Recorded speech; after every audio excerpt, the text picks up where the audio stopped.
Pemerintah resmi mengatur detail izin dokter dari luar negeri atau dokter asing untuk bekerja di Indonesia. Soal izin dokter asing ini tertuang dalam Peraturan Pemerintah Nomor 28 Tahun 2024 yang menjadi turunan dari Undang-Undang Kesehatan. Presiden Joko Widodo menandatangani peraturan itu. Dalam PP tertuang berbagai aturan soal penyelenggaraan pelayanan kesehatan termasuk kebijakan izin dokter asing. Menteri Kesehatan Budi Gunadi Sadikin menyebut pemerintah ingin mereformasi dan membangun sistem kesehatan. Iya, jangan lupa ya. Kami menyambut baik terbitnya peraturan ini yang menjadi pijakan kita untuk bersama-sama mereformasi dan membangun sistem kesehatan sampai ke pelosok negeri. Itu kata Menteri Kesehatan Budi Gunadi Sadikin yang kami kutip dari kompas.id Selasa 30 Juli 2024. Perlu dipahami dalam pasal 660 PP 28 tahun 2024 tertulis tenaga medis atau tenaga kesehatan asing lulusan dalam negeri dapat melakukan praktik atas permintaan fasilitas pelayanan kesehatan dengan batas waktu tertentu. Pada pasal berikutnya, tenaga medis warga negara asing lulusan luar negeri dapat melaksanakan praktik di Indonesia hanya berlaku untuk tenaga spesialis, subspesialis, serta tenaga kesehatan tingkat kompetensi tertentu. Menurut satusehat.kemkes.go.id, jumlah dokter umum di Indonesia saat ini sebanyak 123.360 orang. Sementara jumlah dokter spesialis 31.708 orang. Sehingga total ada 155.068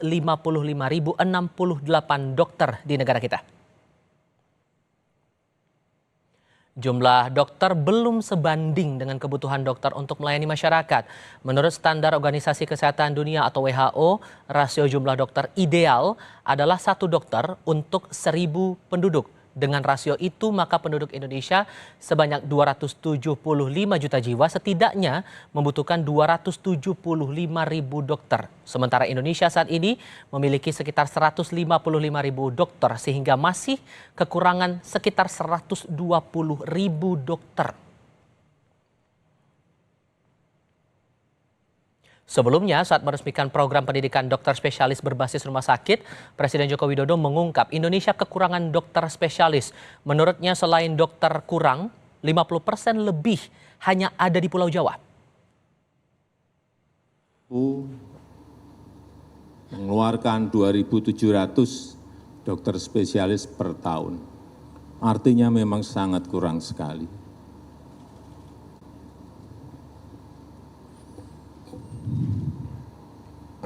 Ditambah lagi, masih ada tambahan, distribusinya yang tidak merata.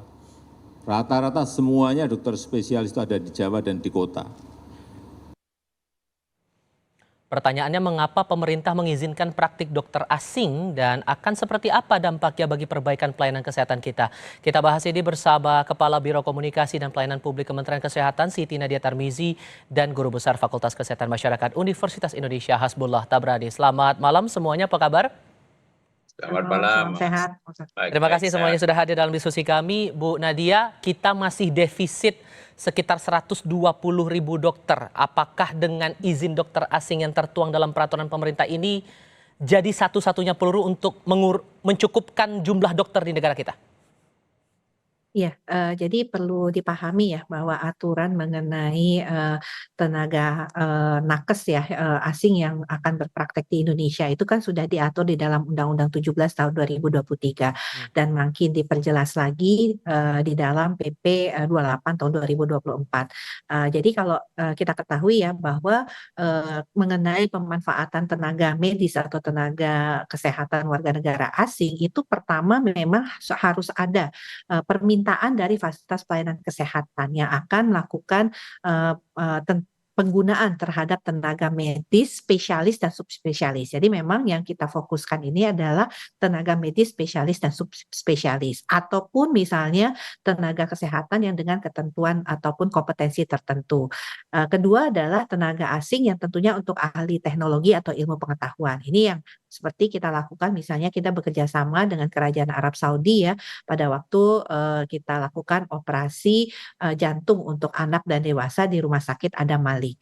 Dan ketiga ada ketentuannya bahwa paling lama itu hanya 2 tahun dan diperpanjang hanya 1 kali untuk 2 tahun berikutnya. Jadi warga negara atau tenaga medis warga negara asing baik nakes dan tenaga medisnya itu hanya maksimum 4 tahun. Jadi memang kalau kita melihat bahwa tenaga asing nakes dan named ini tujuannya adalah untuk mempercepat akses layanan kepada masyarakat. Ini yang pertama. Jadi kita tahu seperti kasus penyakit jantung bawaan pada anak itu total 1 tahun 12.000 Mas. Tapi yang bisa kita tangani dengan ketersediaan jumlah dokter spesialis itu hanya separuhnya atau 6.000-nya. Nah, oleh karena itu kan supaya masyarakat bisa mendapatkan akses ini yang kita kemudian melakukan kerjasama dengan mendatangkan tentunya tenaga kesehatan maupun tenaga medis dokter asing. Tetapi kalau untuk berpraktek itu harus melalui sebuah fasilitas pelayanan kesehatan dan dia tidak bisa berpraktek sendiri, Mas. Oke, kalau saya tegaskan lagi pertanyaan saya sebelumnya, artinya inilah peluru satu-satunya untuk mengurangi atau bisa menambal kekurangan jumlah dokter kita itu dengan mendatangkan dokter asing itu? Ada beberapa sebenarnya strateginya. Selain tenaga asing, kita juga membuka beasiswa. Jadi beasiswa per tahun itu berjumlah hampir 3.000 beasiswa yang disiapkan baik untuk menempuh pendidikan dokter spesialis atau internship. Ini yang pertama. Yang kedua adalah kemudahan dalam SIP dan STR. Ketiga adalah kemudahan untuk diaspora warga negara Indonesia yang dari luar negeri bekerja ataupun sekolah untuk kemudian kembali ke Indonesia untuk berpraktek ataupun kembali bekerja di fasilitas pelayanan kesehatan di Indonesia. Dan yang terakhir adalah kita membuka pendidikan yang berbasis rumah sakit. Nah, dengan harapan dengan adanya beberapa strategi-strategi ini, termasuk tadi tenaga asing, tentunya ini bisa segera masyarakat kita mendapatkan pelayanan kesehatan. Sejauh ini yang program beasiswa dan pendidikan-pendidikan itu bisa menutupi berapa persen dari kekurangan itu, Bu? Kalau kita tidak melakukan berbagai terobosan-terobosan tadi, maka kebutuhan untuk mencapai 1/1000 penduduk itu akan bisa dipenuhi ya karena berbagai jenis spesialis itu kan rasionya berbeda-beda yang sudah jumlahnya. Jadi kurang lebih sampai 5-10 tahun. Itu baru 1/1000. Kita tahu negara-negara lain itu sudah hampir 2 angkanya per 1000. Nah, itu kita bisa bayangkan mungkin 20 tahun lagi ya, Mas. Oke, masih cukup detail untuk soal itu. Saya coba ke Pak Hasbullah kalau begitu. Bapak, Anda melihat bahwa kebijakan izin dokter asing ini jadi satu-satunya cara untuk menutupi defisit jumlah dokter di negara kita? Ya, saya selama ini mengkonsentrasikan kajian studi saya juga kuliah-kuliah ceramah itu dalam bidang ekonomi kesehatan. Dari sudut pandang ekonomi kesehatan sederhana, dalam ilmu ekonomi juga sama, yaitu konsumen. Dalam hal ini ya pasien. Itu menjadi rajanya. Jadi setiap kebijakan harus menuju kepada kemanfaatan buat pasien. Nah, kalau memang di suatu daerah tidak tersedia dokter spesialis dalam negeri, orang Indonesia atau subspesialis, ya harus disediakan. Dari mana? Ada beberapa cara. Salah satunya sebetulnya membawa dokter asing atau dokter Indonesia di luar yang selama ini di luar negeri diundang balik ke sini untuk memenuhi supply side-nya supaya demand side-nya cukup. Nah, apakah dokter asing itu bisa berpraktek atau tidak itu urusan lain karena ada faktor-faktor lain juga. Mereka secara prosedur sudah disiapkan di sini. Tapi apakah mereka mau? Uangnya cukup apa enggak? Gajinya memadai apa enggak? Mana lebih untung? Itu hal lain yang perlu dipertimbangkan nanti. Ya, tapi bahwa ada dokter asing di dalam negeri kayaknya bukan hal yang baru ya. Kita 50 tahun yang lalu Indonesia itu mengirim dokter-dokter spesialis ke Malaysia. Ketika itu Malaysia tidak mempunyai dokter spesialis yang cukup dan kita lebih madai dulu. Sayangnya pertumbuhan pendidikan dokter spesialis, dokter-dokter di Malaysia lebih cepat daripada di Indonesia. Ini sekarang kondisinya terbalik. Banyak orang Indonesia berobat ke Malaysia. Nah sekarang kalau ada orang Malaysia atau orang Jepang, orang Korea atau orang Amerika, orang Inggris mau berdedikasi, berpraktek di sini dengan ya mereka harus tahu bahwa pendapatannya mungkin akan berkurang. Kenapa kita mesti tolak? Ya. Oke, tapi kalau kemudian, karena kan banyak kritik juga yang datang dari berbagai pihak soal izin dokter asing yang diberikan oleh pemerintah kepada dokter asing yang mau masuk ke berpraktik di Indonesia begitu. Apa menurut Anda efek negatifnya kalau aturan ini, kebijakan ini tidak diawasi, tidak dengan pengawasan ketat begitu? Ya, pengawasan ketat tentu yang diperlukan adalah pengawasan kompetensi dan kualitas dan memastikan bahwa keberadaan mereka di Indonesia itu bermanfaat. Jadi mereka harus bisa menyelenggarakan praktek-praktek kedokteran yang bermanfaat buat pasien. Kalau kita tidak punya atau transfer teknologi dalam bekerja tim, itu silakan saja, nggak ada masalah.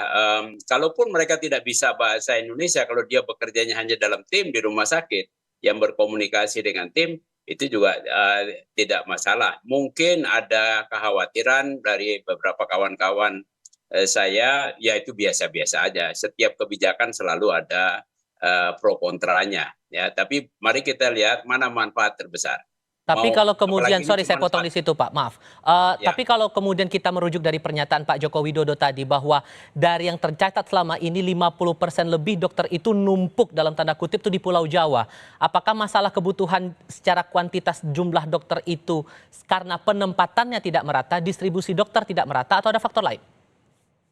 Ya, ada distribusi yang juga menjadi masalah dari dulu. Kenapa? Karena uang adanya di Jakarta. Dan itulah sebabnya ini harus diikuti dengan faktor lain. Misalnya, karena sebagian besar pasien sudah merupakan pasien JKN, pasanglah tarif JKN di daerah di luar Jawa yang lebih tinggi. Sehingga memberi insentif buat para dokter spesialis atau subspesialis baik dalam negeri maupun luar negeri, nggak peduli asing atau tidak asing, yang penting dia punya kompetensi yang baik dan bisa melayani masyarakat dengan baik, diberi insentif finansial yang memadai di luar Jawa, why not? Karena yang diuntungkan adalah masyarakat di luar Jawa itu. Yang distribusi yang lama memang itu karena faktor-faktor di masa lalu yang tidak punya ada jaminan, sebagian besar orang yang punya uang ada di Jawa. Tentu saja ada gula ada semut, ya dokter ngapain praktek di Tual sana kalau nggak ada yang bayar, ya walaupun pasien banyak yang memerlukan. Nah itu bagian yang merupakan reformasi sistem kesehatan yang harusnya dilakukan secara sinkron. Jadi nanti bayaran JKN-nya juga harus disiapkan supaya bisa menarik. Bisa saja ada sebagian dokter yang punya idealisme, dokter asing pengen membangun kapasitas dokter Indonesia lebih baik. Saya tahu ada beberapa kawan-kawan saya yang punya idealisme itu, mau ke sini bukan untuk uang tapi mau membangun kapasitas, itu juga ada, tapi nggak bisa diandalkan cukup banyak sayangnya. Oke, sekarang tantangannya berarti kan kalau kemudian izin dokter asing itu diberikan, kan perbaikan terhadap kualitas dan kuantitas dari dokter yang ada di dalam negeri jadi PR-nya begitu. Anda punya catatan sendiri soal ini kalau kemudian izin itu diberikan? Kalau dari segi pandangan saya dan berdasarkan beberapa pengalaman, saya juga pernah ya lihat pengobatan di Malaysia, di Singapura, di Thailand, ya. Dari segi kompetensi dokter sebetulnya yang praktek di Indonesia tidak kalah. Memang jumlahnya yang berkurang, nggak memadai ya di daerah ya. Yang jadi masalah besar orang kurang percaya, sorry to say, di Indonesia adalah memang ada faktor-faktor lain, cara berkomunikasinya, cara non-dokter melayaninya, ya, karena seorang pasien itu tidak hanya dilayani oleh dokter, tapi juga namanya amenities, bagaimana quote-unquote hotel service-nya juga memadai. Nah, kita di situ masih kurang ya dibandingkan dengan pelayanan-pelayanan di negara yang lebih maju dari kita. Jangan salah pula, banyak negara yang pelayanannya juga lebih jelek dari kita ya di luar negeri ya. Oke. Bu Nadia, ini juga seperti yang sudah saya sampaikan, ini kan masalah penempatan juga menarik untuk dicermati. Walaupun kemudian dalam aturan itu disebutkan atas permintaan fasilitas kesehatan dengan batas waktu tertentu. Karena dikhawatirkan nanti malah numpuknya kembali lagi di Pulau Jawa begitu. Bagaimana kemudian Kementerian Kesehatan atau pemerintah memastikan distribusi dokter asing ini bisa merata, tidak hanya menumpuk di Pulau Jawa atau wilayah Indonesia Barat saja begitu? Ya, jadi kita harus pastikan dulu ya bahwa pertama, kalau kita melihat dari tujuan dari dokter asing ataupun tenaga medis asing ini memang bukan untuk distribusi tenaga kesehatan ya, tapi lebih pada memberikan akses layanan kepada masyarakat. Nah, kan artinya kalau kita lihat ini kan kembali lagi tadi saya sampaikan bahwa ini atas permintaan fasilitas pelayanan kesehatan dan tadi disampaikan Prof. Hasbullah juga ya mengenai kendala bahasa itu juga sudah diatur di dalam undang-undang bahwa dokter asing atau tenaga asing itu Fasiankes yang mengusulkan untuk mendayagunakan mereka itu harus menyiapkan fasilitas untuk bahasa ini gitu. Jadi memang ini sudah diatur ya di dalam undang-undang. Nah, kembali lagi bahwa bagaimana kita memonitor jangan sampai terjadi penumpukan tenaga medis ataupun eee tenaga kesehatan pada satu tempat. Tadi kami sampaikan bahwa saat ini STR dan pengurus CSIP itu kan sudah online. Nah, nanti kita bisa lihat bagaimana distribusinya. Kalau memang di daerah tersebut sudah cukup, maka tidak ada penerbitan SIP untuk tempat tersebut gitu. Hmm. Dan nakes asing tadi kembali lagi ya, bukan bertujuan untuk distribusi seperti tenaga kesehatan kita, kemudian dia akan ditempatkan di daerah-daerah karena dia tidak bisa berpraktek mandiri seperti Hmm. tenaga kesehatan kita. Oke, kalau kemudian karena kekhawatirannya gini Bu, kalau dokter asing itu masuk, maka akan kalah saing lah dokter-dokter yang datang dari Indonesia ini secara kualitas dan kuantitas ya begitu. Apa yang kemudian bisa dijamin oleh pemerintah bahwa saat dokter asing itu masuk, tenaga medis kita juga punya kualitas yang bisa berkompetisi lah dengan mereka? Ya, saya rasa harusnya kita tidak perlu takut ya dengan tenaga kesehatan asing ya karena kita tahu bahwa tadi Prof. Hasbullah sampaikan dulu banyak orang Malaysia ya Prof ya belajar ke Indonesia. Jadi artinya dari sisi kualitas kompetensi saya rasa tenaga kesehatan di Indonesia atau tenaga medis di Indonesia itu memiliki kompetensi yang cukup. Hanya saja memang yang perlu menjadi tentunya concern kita saat ini adalah jumlahnya yang memang kurang.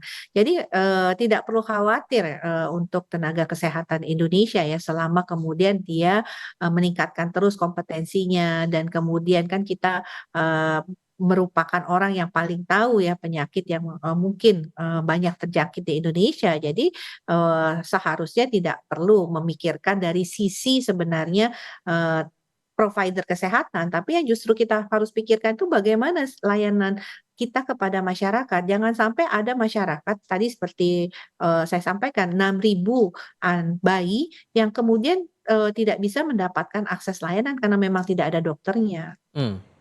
Kalau begitu, saya harus tanyakan lagi ini, walaupun kemudian Anda bilang bahwa tidak ada target sebetulnya untuk daerah atau distribusinya harus merata ke wilayah mana, tapi setidaknya ada concern di daerah mana begitu dari pemerintah, jasa dari dokter asing ini bisa diterapkan begitu, entah itu di Indonesia Tengah atau Indonesia Timur atau wilayah lain, Bu? Jadi kalau pemanfaatan tenaga kesehatan asing ini perlu kami tegaskan. Satu, bahwa berdasarkan kebutuhan fasilitas pelayanan kesehatan, baik itu fasilitas pelayanan kesehatan pemerintah maupun fasilitas pelayanan kesehatan swasta. Jadi kalau misalnya ada sebuah RSUD yang membutuhkan tenaga asing karena memang tidak tersedia tenaga kesehatan yang akan bertugas di sana, itu sangat memungkinkan untuk kemudian mereka mengusulkan untuk adanya tenaga kesehatan asing berpraktek di RSUD tersebut. Jadi mereka memang ada usulannya. Ini satu ya. Jadi kalau kita lihat distribusi, hal seperti itu bisa dilakukan oleh sebuah fasilitas pelayanan kesehatan. Yang kedua adalah tadi seperti kita bekerja sama dengan Kerajaan Arab Saudi di mana dalam Oke. rangka alih teknologi itu kita melakukan operasi di daerah tersebut seperti itu. Jadi Oke. ada dua hal nih. Oke, terakhir Pak Hasbullah singkat saja, secara syarat dan kualifikasi apakah cukup dalam PP itu atau harus ada yang diperketat lagi aturannya, Pak? Ya, saya kira tadi tujuan kita adalah meningkatkan akses. Tentu supaya fair, harus ada aturan yang juga menjaga kompetensi yang sama. Saya komentar sedikit tentang persaingan. Buat saya justru kalau ada orang asing yang praktek yang quote and quote dipersepsi lebih hebat kualitasnya, jadi persaingan. Yuk kita kompetisi. ya. Nah, untuk menjadi kompetisi yang fair, disitulah perlu nanti pengaturan operasional dan pengawasan oleh pemerintah, Kementerian Kesehatan dan juga oleh Pemda diperkuat supaya kehadiran mereka memang bermanfaat sesuai dengan tujuan yang diharapkan, meningkatkan akses itu. Oke, perlu dicermati terkait dengan aturan ini Pak Hasbullah. Terima kasih Bu Nadia mewakili Sama-sama. Kemenkes juga terima kasih sudah hadir dalam diskusi kami. Selamat malam semuanya.